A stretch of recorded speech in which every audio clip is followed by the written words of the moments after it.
Okay, so this series is Sinners and Saints in the Church. For much of what I'm going to be doing, there'll be images on the screen, some words, mostly just images, really, that I've put together. Just kind of the fun, for me, that's kind of the fun bit. I get to read about these crazy people who do these amazing things, sometimes amazingly awful things, and then I get to turn it into a presentation. So tonight we're going to be talking about a fellow named Saint Columba, who was absolutely a warmonger.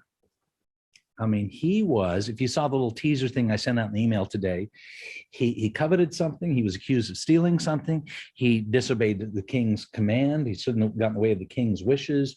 He incited a war during which 3,000 people lost their lives. And he was threatened with excommunication from the church. Not bad work for a priest, but actually bad work for a priest. And all this while he's a priest of the church. So he's got quite a story to tell. But before we begin his story, I like to begin with prayer or something to get us moving in the right direction. And as it is Lent, as we often begin our services in Lent, I thought we would begin by offering the Decalogue. I'll read it, and if you'll respond after each commandment, Amen, Lord, have mercy.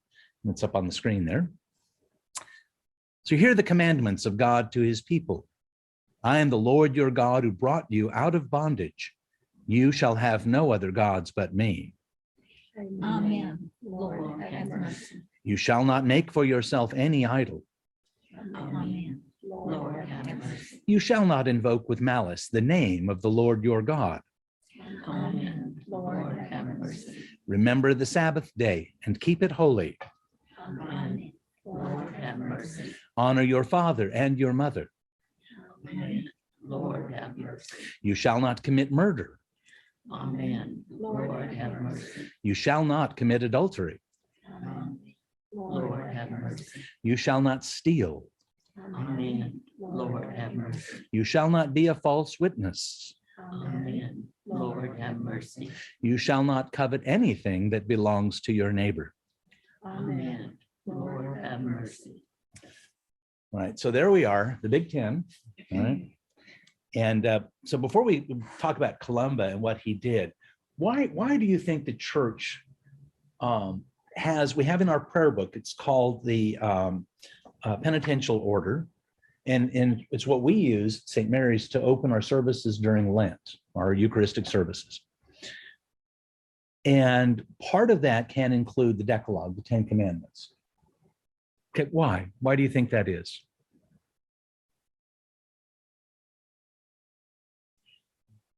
Lent seems to be the time to reflect on our sins. Okay, so Lent is the time to reflect on our sins, and so that was the start of it. That was the start. Yeah, okay. So what does that have to do with the 10 Commandments? I mean, just finish connecting those dots. Those are all the kinds of sins that we can do or shouldn't do. Yeah. Okay. Yeah, I think that's a good start, and that's certainly not all of them. There's over 300 laws in the Mosaic Law and the Law of Moses, right? But these 10 really are given particular significance, are they not? I mean, inscribed on the tablets, right? And Moses brings down. One of the things we can say about these commandments is, notice they start off with God. I'm the Lord your God. You shall have no other gods, no idol, no. Let's see, what we got? Start with God. You shall have no other gods. You shall not have any idols. You shall not invoke with malice the name of the Lord your God. Oops, went too fast, sorry.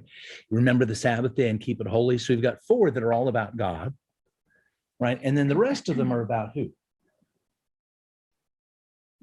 Us, yeah, ourselves, about our relationship with each other. Okay, notice, and I love the idea that this follows the same structure. Remember when Jesus is asked, what's the greatest commandment? Okay, well, that's a softball question if there ever was one for anybody who's Jewish, because everybody knows Deuteronomy chapter 6, verse 4, I think it is, the great Shema, as it's known in Israel. Shema, O Israel, hear, O Israel, the Lord your God, the Lord is one. You shall have no other gods before me. That's you love the Lord your God with all your heart, mind, soul, and strength. Jesus says that's the first and the greatest commandment. And then, of course, Jesus adds, the second is like it, you love your neighbor.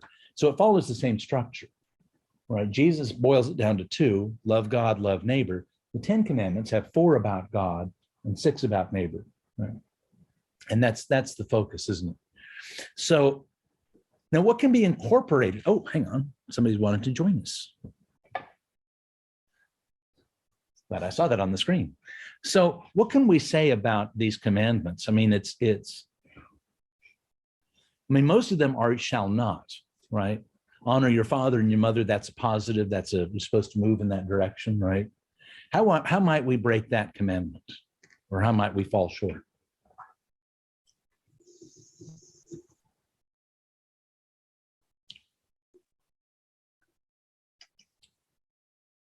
Any ways that your own children have fallen short of honoring that commandment? As you put it that way, you put it that way, go, oh yeah, I got a whole, right? Well, my biggest thing is taking care of your parents. You know, to me, that's to honor them. You know, my parents are in their 80s, you know, and for me to honor them, I'm going and, you know, helping them with health needs, helping them through very trying times. Just things like that. But to me, that's honoring them because they were there, did everything for us. Now it's our turn. Yeah. So this is one of those where, you know, it's not like the ones that say you shall not, that's pretty clear cut. You shall not commit murder. Okay. I think we all know what that means, right? You shall not commit adultery.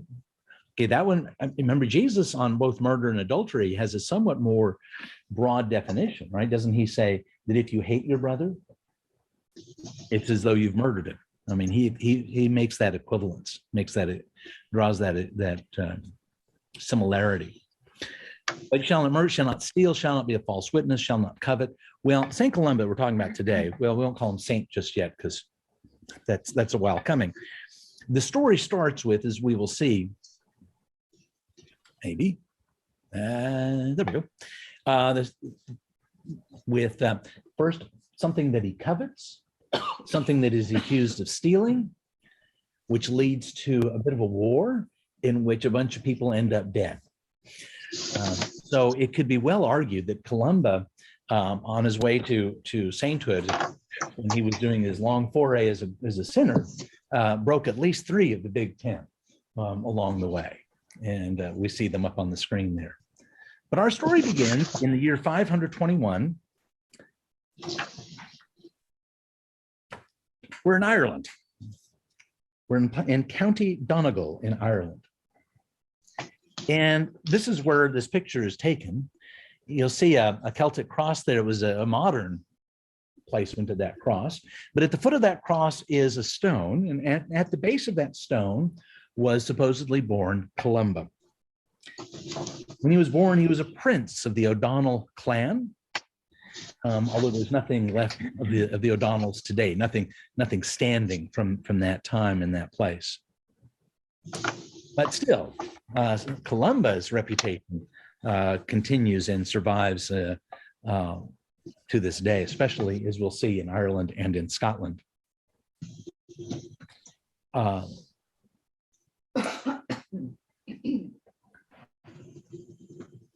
There's not much that we can say about his early life, but at some point he became ordained as a priest, and he loved poetry, and he loved books.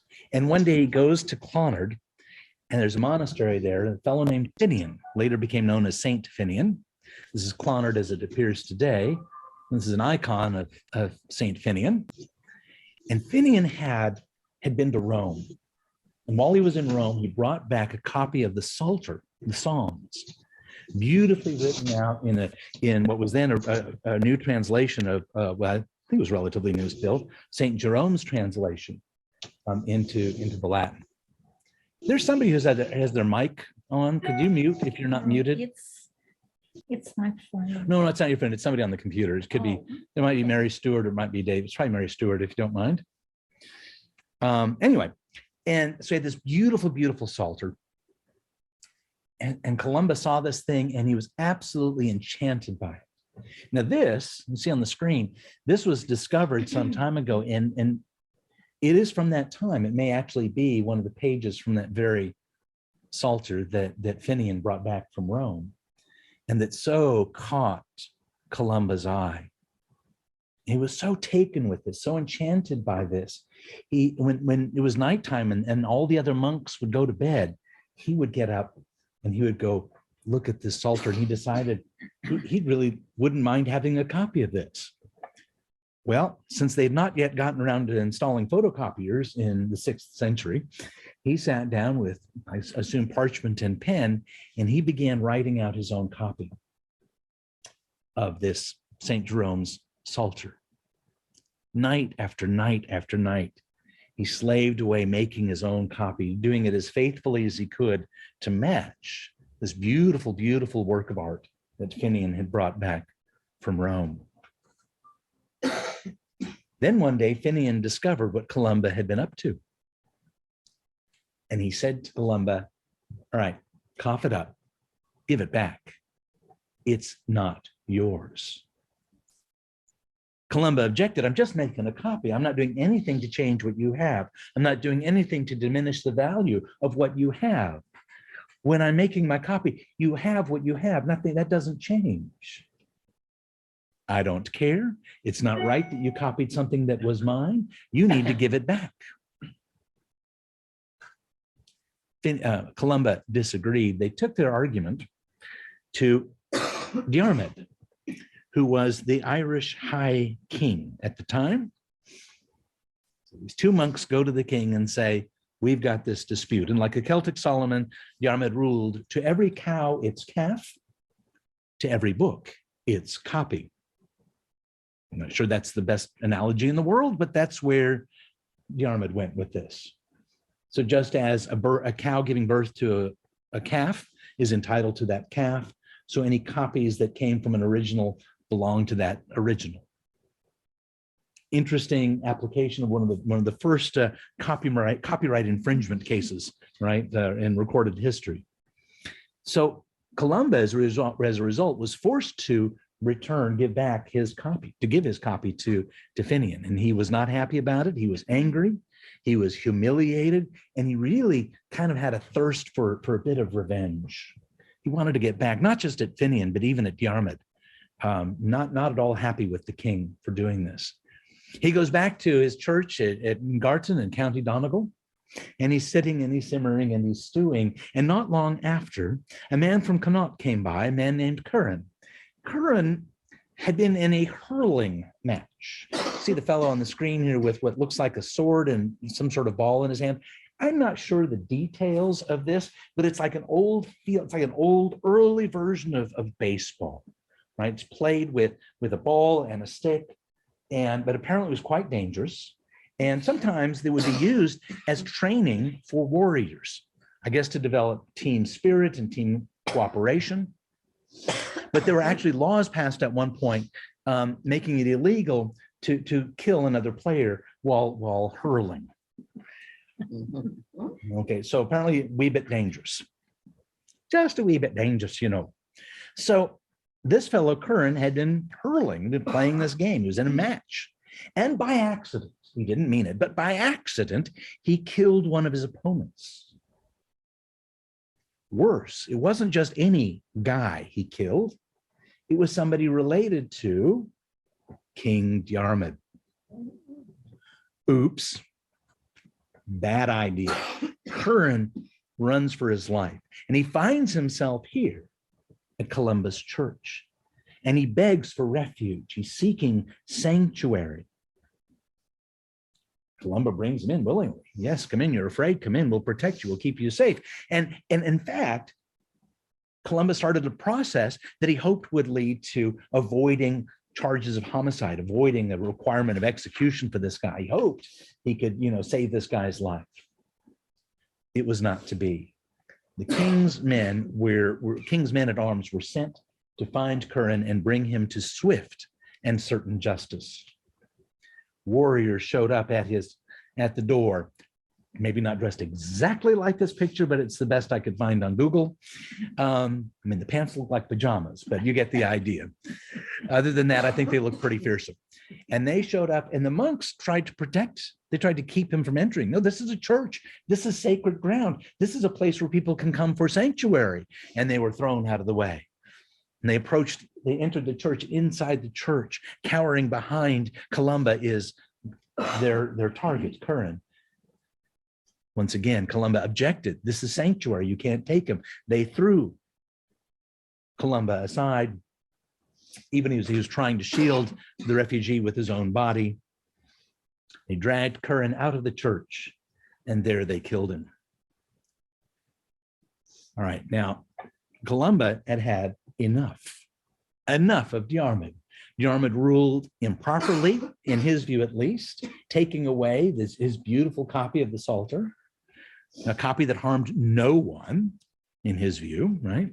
And now Diarmid sent men and to violate the sanctity of a church, to break laws surrounding sacred laws regarding sanctuary, to drag this man out who probably didn't even deserve death, and yet look at what they did. So now Columba has gone from being just angry and frustrated. He is now enraged, absolutely enraged, insult after insult. Now, Irish apparently are really good family folk. Family matters a great deal, or at least it certainly did at this point. And his clan, as you may recall, were the O'Donnells. And he goes to his clansmen. He says, we need to avenge our honor. And he turned this into a matter of family honor. And the O'Donnells agreed. They rallied around their kinsman. They declared war on the king, on Diarmid. Sure, that's always a great idea, but there we go. And they gathered at a place called Culadrummon, beneath a landmark known as Ben Bulben. Two armies met in a clash that was known as the Battle of the Book. Columba stood behind his clan, not in front, behind his clan. He's not a complete idiot. He's not a warrior, I guess. He's a priest and a monk. He was going to stand in the back. But his army stretched out in the form of a cross. But he stood behind them praying for victory. Meanwhile, Diarmid showed up. He brought along Finian. Why not? And they assumed the same position behind the king's troops. The battle was ferocious. Absolutely ferocious. And at the end of it, 3,000 men lay dead at the foot of Ben Bulben. The O'Donnells had won the day. The O'Donnells had emerged victorious. I'm sure they had loss of life as well, but they came out on top. They were victorious. And Columba, for his part, felt, I am vindicated. More than that, I am so vindicated.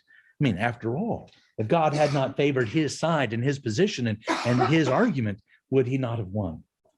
I mean, you know, he would have failed. But instead he won, and he felt good. Unfortunately, not everybody agreed. The abbots and bishops of Ireland got together and said, yeah, not so fast to Columba. They were not at all pleased with what he had done. After all, the whole incident was disgraceful, right? And the person in their view who instigated this slaughterhouse was, of course, none other than Columba. And in their view, Columba was therefore liable for excommunication. Now let's take a break here for a minute, and tell me what you think that would have meant, excommunication. Well, I guess he would not be allowed to be a priest anymore, or even come to church anymore. Back in those days, I would think it'd be a lot more severe than what it is now. Mm-hmm. Or does it even exist now? I believe it does in the Roman Catholic Church, at least. We have a version of it, believe it or not, in the Episcopal Church, although we don't call it that. But What do you call it? if someone who for notorious sin is unable to receive, or then I can deny communion to somebody if I think their life is one of notorious sinfulness. Does it have a name? Probably. Oh. Not that I recall, but yes, I'm sure it probably I does. thought there was a name. But it's actually in our prayer book on the section. It's in the pages following, as I recall, the pages on Holy Eucharist. There's additional instructions, and I think that's where you can read about that. In any event, of course, we're talking in the 6th century. So he might have lost his vocation, been disrobed as a priest, been certainly kicked out of the community of the church. Okay. I mean, we live in sort of this postmodern era where most people don't even bother to go to church, right? Would losing your church have been a big deal then? I would say it would be. Yeah, it would have been pretty much everything. Mhm. I mean, that's, In Yeah. Ireland? yeah, yeah. Where everybody was Catholic. Yeah. And in the 6th century, there was, if you were Christian, there was one Christian church, right? And if your clan was part of, was Christian, I mean, it sort of get kicked out of the church would maybe even cause you to have to leave your own clan. I mean, it is, you were X'd out of pretty much everything that mattered. Vocation, church, everything. You would no longer be able to participate, to share in community, to have that support. I mean, it just would have been absolutely the worst thing imaginable. Fortunately for Columba, somebody came along. Maybe. Work with me, computer. There we are. We can't see it on the screen. Sorry. Saint Brendan of Clonfert comes along and argued maybe excommunication is a little extreme. Maybe instead of having him excommunicated, maybe he could just be exiled. Well, okay. And they agreed that instead Columba would be exiled in order to atone for his crime by bringing as many converts as possible into the church, as many as had died at Culadrummon, right? And here I'm quoting from the book I'm reading from, Saints Behaving Badly. So he avoided excommunication, but exile, as it turns out, was almost just as bad. Did that mean out of the country? Oh, yeah. He was joined by about 12 other monks to whom he was all related. They joined him in accepting exile. They accompanied with him. They volunteered. And they sailed most likely from the harbor of Derry, where Columba had founded a monastery, a little boat. They steered mostly north until they landed on the Scottish island of Iona, off the coast of the larger Isle of Mull. It didn't look like much of a place to be.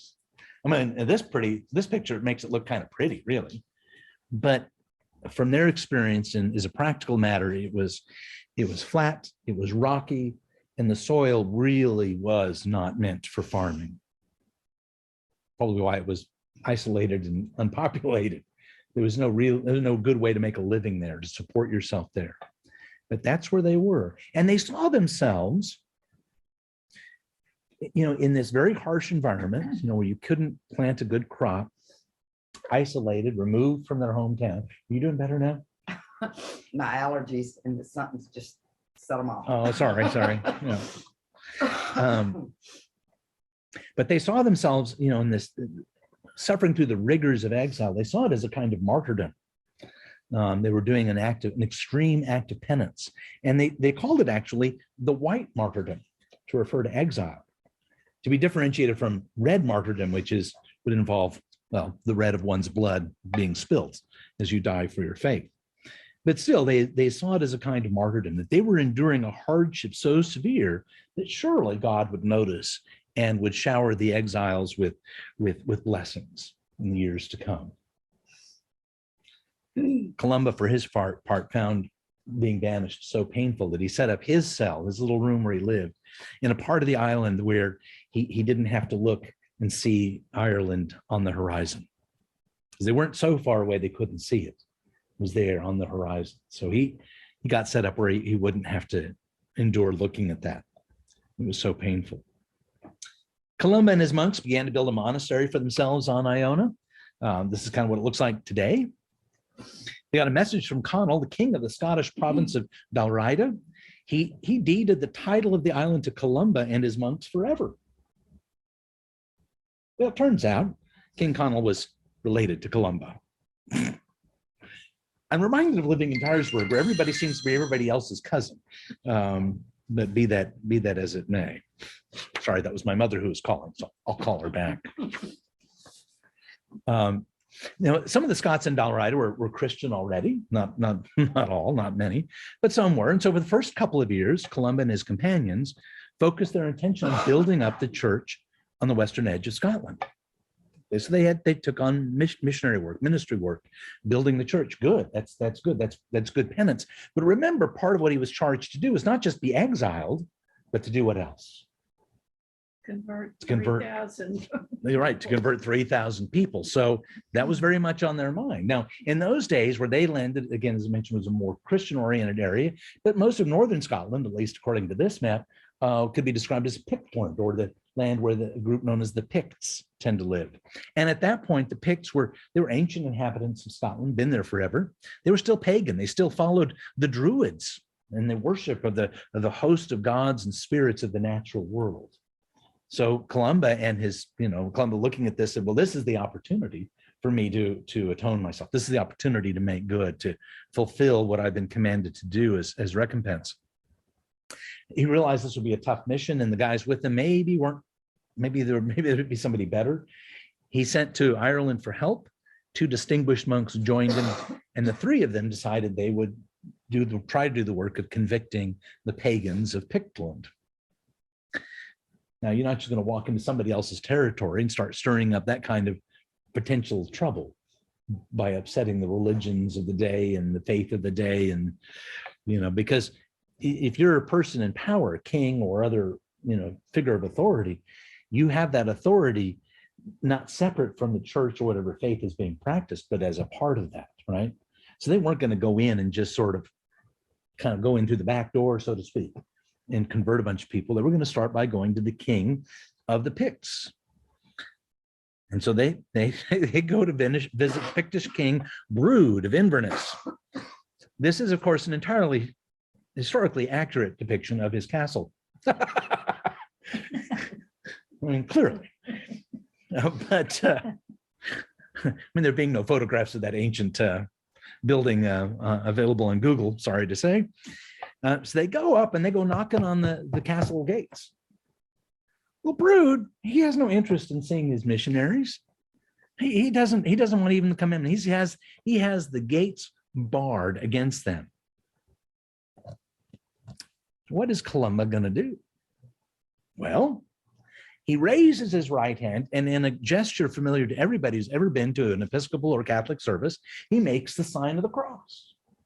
At which point an unseen hand pulls back the bolts and the massive gates are pushed open. This is, of course, seen by a miracle so impressive that Brude says, yeah, okay, I'll tell you what, y'all can preach in my kingdom. And they do.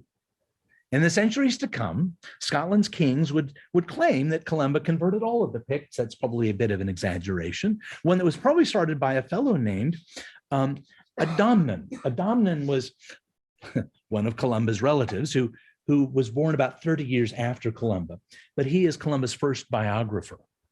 And he doesn't, it's interesting, in his telling of the tale, he doesn't talk about how Columba was accused of stealing the intellectual property of a fellow monk, how he was commanded to return said property to Finian. He doesn't really get into the details of what happened that led up to that war. He paints a very, very favorable picture of Columba. But be that as it may, others have told a more complete story, I suppose. So he goes and he preaches from one side to the other. 2 or 3 times he's crossing from east to west through Scotland, preaching at places like Skye, Kintyre, and along the banks of some place known as Loch Ness. Now that name should sound familiar. This picture should look familiar. We've all seen this picture, right? Nessie. Old Nessie, that's right, that's old Nessie. Well, the story is that he's along there, he's along the banks of the loch, and there's a funeral going on. He finds out that the fellow being dead had been swimming in the loch when he was attacked and killed by a sea monster. Now, at this point, any sensible person is going, right. But apparently, as fate would have it at this very moment, Columba observed another man out swimming in the loch. And as he watches, and as if on cue, a monster rises from the deep and starts to lunge towards the foolish swimmer. Columba once again raises his right hand, once again makes the sign of the cross, and he commands the beast to depart. Leave the man unharmed. Return to the depths, you foul creature. To the amazement of everyone watching, the monster turned and swam away. This story is recounted in Adamnan's biography of Columba, and it is the first written account of a monster in Loch Ness. The first account. In the years to come, Columba would become too old, too infirm to go on missionary journeys. He settled into a quiet life at Iona, became known as a gentle, a genial abbot who mostly spent his days writing poetry and doing, of all things, copying books for libraries. This time, one hopes with permission, right? One day he was transcribing the Psalms, appropriately enough, when he came to this verse: those who seek the Lord lack nothing. He got to that point and he said, you know, this is where I stop. He put down his pen. I'm going to let Bathan do the rest. Bathan was the monk that he had already identified as his successor. Oh, and by the way, Bathan was one of his cousins. Surprising how many of these people are related to how many other people. That night, the monks filed into a dark church for matins for their evening prayers. They found Columba collapsed before the altar. He couldn't speak, but once again, he tried to raise his right hand in a gesture familiar to them, of course. And he tried to bless the monks. One final gesture, you see in the icon here, you see his hand raised in the sign of gesture. And with that final gesture, the old man died. Adamnan said, would later write, the whole church resounded with loud lamentations of grief. And so we come to the end of the story of Columba, a fellow who is described as a warmonger and is now revered, widely revered, as one of the great priests of the church. So I'm going to ask some questions, I suppose, but welcome to Mary Stewart Murray, who joined us sort of in progress. So glad to have you all with us. And thank you for muting along the way. That's helpful. Next time we'll find a mute button for sharing. Yes. Too bad we don't come with a mute button ourselves sometimes, right? So anyway, what's your response or any reaction to the story of Columba? Well, first of all, I thought Columba was a woman. All this time, I thought St. Columba was a woman, so that changed the whole thing here. Secondly, at that particular time, weren't monks copying old manuscripts? Why would he get in trouble over something? It's just the person decided to make a big fuss over nothing. Well, that's certainly what it sounds like, right? I mean, I think your point is a very good one. It would seem to us, wouldn't it, that Columba had a good point. It's like, well, it's not like Finian lost any value here. It's not like he was taking anything from Finian, but Finian's like, no. I went to Rome. I found it. I bought it. I carried it back. That's mine, and I have the only one like it in all of Ireland, and I'm the only one who's ever going to have one like it in all of Ireland, as long as I have something to say about it. I mean, I think Finian was I mean, Columba was accused of coveting and stealing something else's, but I think that Finian's actions here were not entirely noble, were they? I No, they mean, were not. That's very selfish. But I see your point, you know. well, I'm just trying to make Finian's argument. I'm not saying I buy it. No, but I see, what you're saying. Yeah, because you think, I mean, was that really enough to spark that kind of a dispute and provoke that kind of, anger? From this perspective, that does seem pretty trivial, Yeah. but maybe not in those days. Well, not to Columba and Finian. I mean, they were ready to, go to battle over it. I mean, it had to be a big dispute if they couldn't resolve. You have any argument you have to take to the king had better be a pretty good argument, or otherwise you're going to get in trouble with the king saying, "Why are you bringing this to me?" It's like Solomon,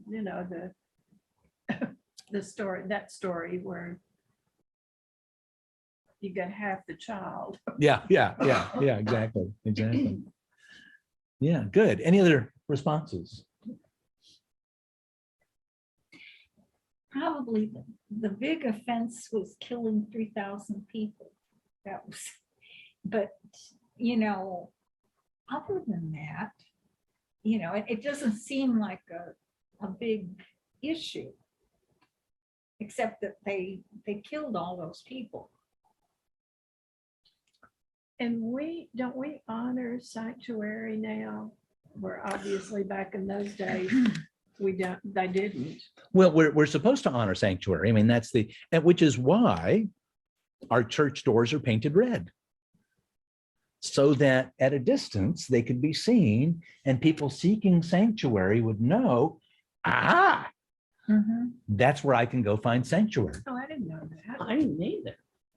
And Wait. all Episcopal churches, the doors are painted red. All the good ones. I see. And sometimes they're pink.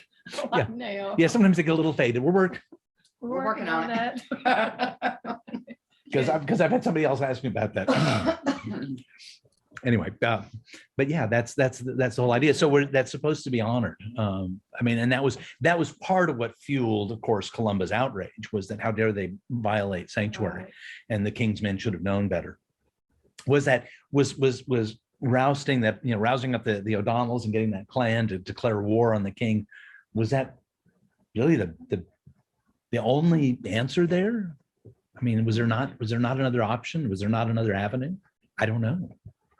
But any choice that leads to the death of 3,000 people seems a little questionable to me.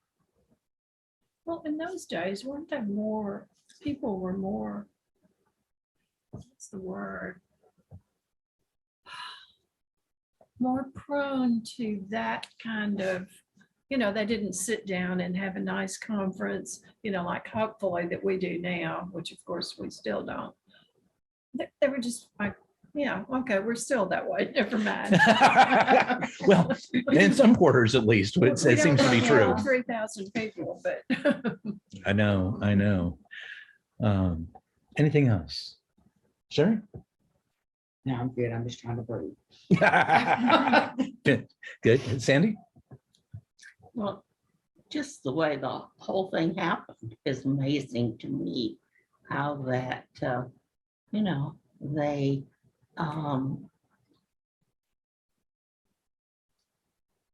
they came,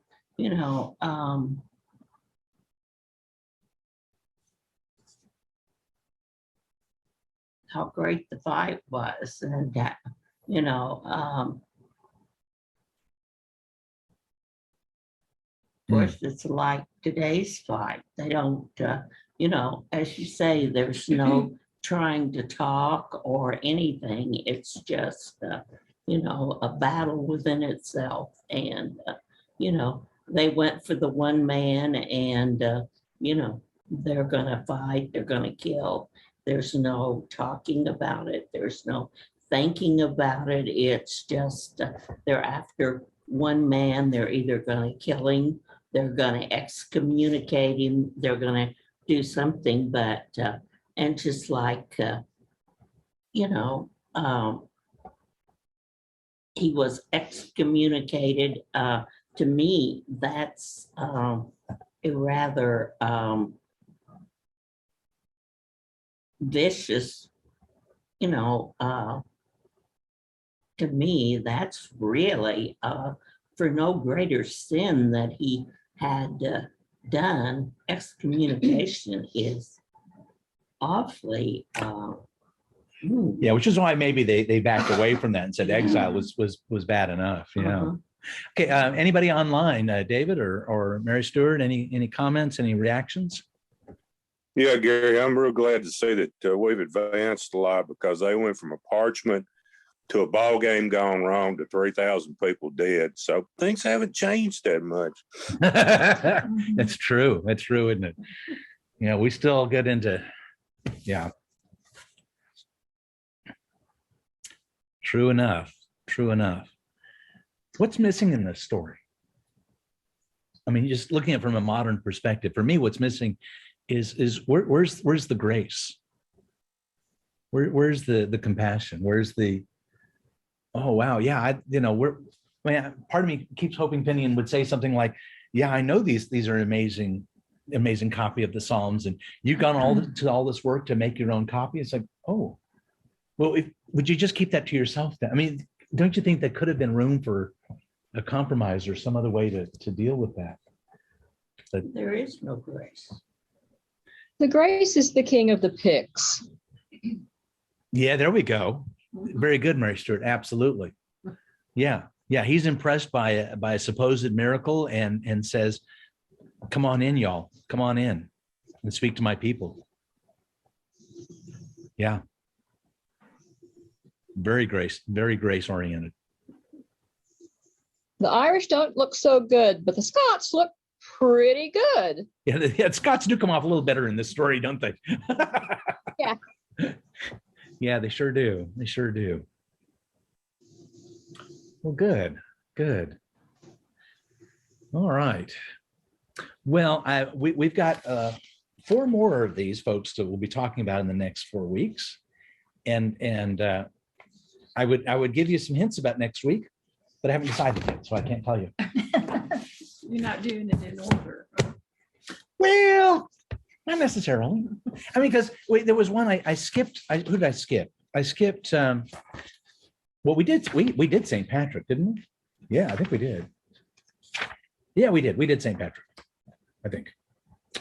But I skipped St. Mary of Egypt, a seductress, because there just wasn't as much to her story that I could spin out the way I like to do. So just kind of depends what stories catch my eye on in this little book. But we will continue. And one of the things before we conclude for the night, that I think we did 3 of these in October, and I think this is an even better series in Lent, of course, because any book that talks about saints behaving badly, and how do we, what do we learn from their example? Do you want to look at it? Yeah. What is it we learn from? What is it we can learn from Columba's example? Because I think he made some. I mean, some things were blown out of proportion, to be sure, but I still think he made some dubious choices along the way. But what can we learn from him?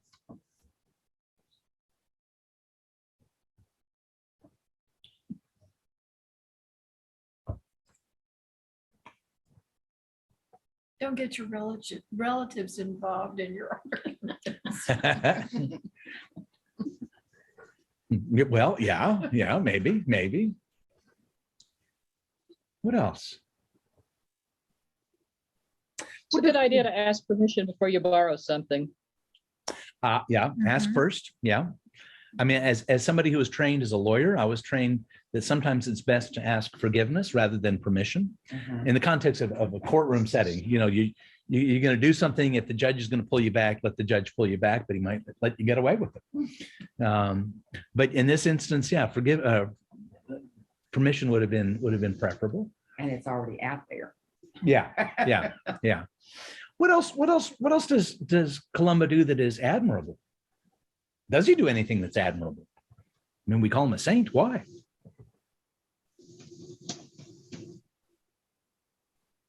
Well, he abides by the sentence that was passed on him, and he fulfilled all the requirements. And then some, I'm sure. Yeah. So he accepts the sentence. He abides by it. He tries to fulfill the terms of it. Yeah, And right. he could have, just said, no, I'm going to silence. Forget you people. Yeah. He could have fled and Judy, what were you going to say? Oh, I was going to kind of say what you said. Just that he took his punishment. He just, Right. okay, Mhm. you know, he accepted it. And yeah, so he did. So what lesson can we draw from that?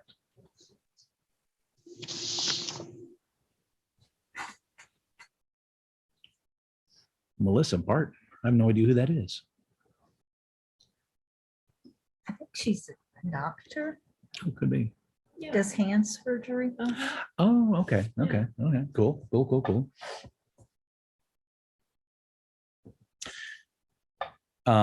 So if we've just been joined by somebody, I'm sorry, we actually started at 5:30, so we're just wrapping up. So I apologize if you're just signing in. We'll be back next Wednesday at 5:30 if you want to join us again next Wednesday. But so what lessons can we tease out of his willingness to submit? What does that suggest for us? A kind of grace isn't necessarily the word for it, but it's gracious, you Mhm. know, that, okay, you know.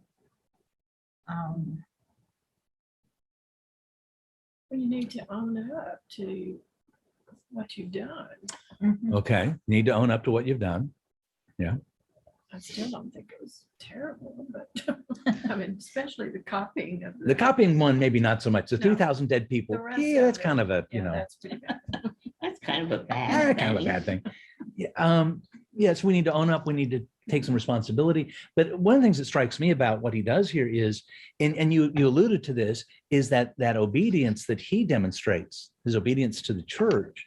How is it that we are called to be obedient today? Maybe not in any way quite as radical as he was required, but how are we expected to be obedient today? And I'm thinking mostly about the church, but in any way that comes to mind. To be faithful to the traditions of the church, to attend regularly, Mhm, you mhm. know, To attend regularly, huh? to attend. Yeah, which I don't necessarily. No, I don't neither, but I mean, you know, if you can't attend, then I have found that little day by day, is that what it, Mhm, you yeah, know, yeah. I get great, I shouldn't say pleasure, but I, you know, read it every day and I get, there's something I can't maybe find the words, but after I have read it, I get a feeling that, what the word is, it makes me feel very good. It makes me feel that if I don't do it, I have missed something. And even as I'm going to bed at night, if I haven't, I have seen myself get up as I've gone to bed and thought, oh, I didn't do that. And Mhm. something is popping into my mind that it's sort of like I didn't brush my teeth, or, you know, I have found myself getting up to do that.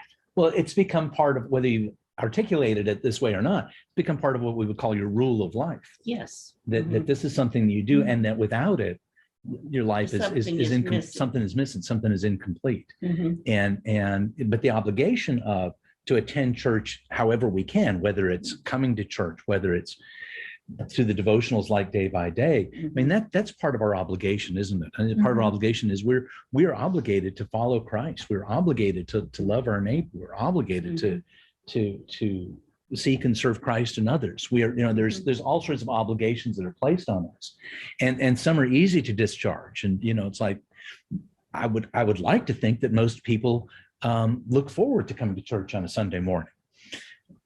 Okay, I'm sure there's some young folks who are like, oh, church again, but we went last year. Yeah. But hopefully there's some. Well, why shouldn't church be pleasant, right? But the obligations of our faith are not always pleasant, are they? No. And Columba, he accepted his responsibility. He shouldered the burden that had been laid on him, in part because of what he did, in part because of how he was being judged. The season of atonement, he did atone. He did atone. Yeah. Fortunately for us, atonement is much easier than it was for Columba. I mean, I think we all have reason to seek atonement. We all have ways in which we have fallen short of our obligations of who God would like us to be. And this, of course, is the season to be mindful of that, be thinking about that, and to say, how can I address that? How can I fix it, or how can I at least move in the right direction? So all good reasons to be studying these stories of people who many of them made really, really awful choices. And one of the things that I love about all of these stories is that even when they made truly, truly awful choices, God finds ways to go, yeah, I still have a purpose for you. There's still something you can do that's going to be good and useful and build up the kingdom. And the idea that even when we completely foul things up, God never, ever, ever gives up on us. I take great comfort in that, because I fall short time and time again in different ways. And I find it so comforting that God never gives up on me. And, Well, Saturday night, Sunday, I was on my way to bed with the intentions of coming to church on Sunday. And I was, it was about 10:30, 10:45, something like that. And was getting ready to crawl in bed. And the doorbell rang. Yeah. And that's the impression, the look I got, like, who is it? And of course, I immediately thought of one of my children is sick or something has happened to him. Well, I go to the door and say, who is this? And it was my next door neighbor. And she said, Sandy, my next, she said, I'm having a nervous breakdown. And would you let me in? So I opened the door and she said, I really think I'm really having a nervous breakdown. Could I come in? Of course. Well, she started talking and telling me the same stories that I've heard time and time and time again. And she's 89 years old and has very conscious and good, walks better than I do, talks better than I do, all these things. And proceeded to tell me the same stories that I've heard 1,000 times. But I sat with her until 2:00. Well, meaning I wasn't with you Sunday, by the way. So anyway, at 2:00, she said, you must go to bed. You're going to church tomorrow. And I thought, no, I'm not. But I have the idea. But anyway, as she left, she hugged me and said, thank you very much. It's so great to have a neighbor like you. You have no idea how better, much better I feel. And you have really helped me. And I don't know what I would have done without you. I don't know that I did anything other than talk and lost some sleep, but there had to be a reason I opened the door. There had to be a reason I sat there and listened, and I felt good afterwards. I didn't really do anything, but I guess in a way I did. And I guess God had me there at that time. And I couldn't sleep after I got in there and or got to bed. And she said she felt much better. She could go to sleep. And then I saw her the next morning. I asked her how she was feeling. Much better. Did she sleep that night? Yes. And I was glad she did, but how I was didn't make any difference because I wasn't the one that was kind of loony for me, but I did help her. So I guess God had a reason for me. Yeah. I would not discount when you said you didn't, not sure what you did or what. Here's the thing, you were present. Yes. And they call it the ministry of presence. And just being present for somebody in a time of need when nobody else is a powerful, powerful ministry.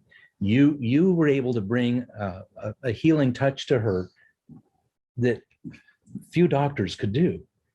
And no doctors were there to do that. No nurses were there to do that. No priests were there to do that. But you were. And so that's part of our obligation is to treat each other with that very kind of respect. Well, listen, it is 6:30 and I refuse to go more than an hour because you guys are so generous with your time to spend an hour. So at an hour, I think we're done. But I do want to end with a prayer. But before we do that, any final quick comments or observations before we bid adieu?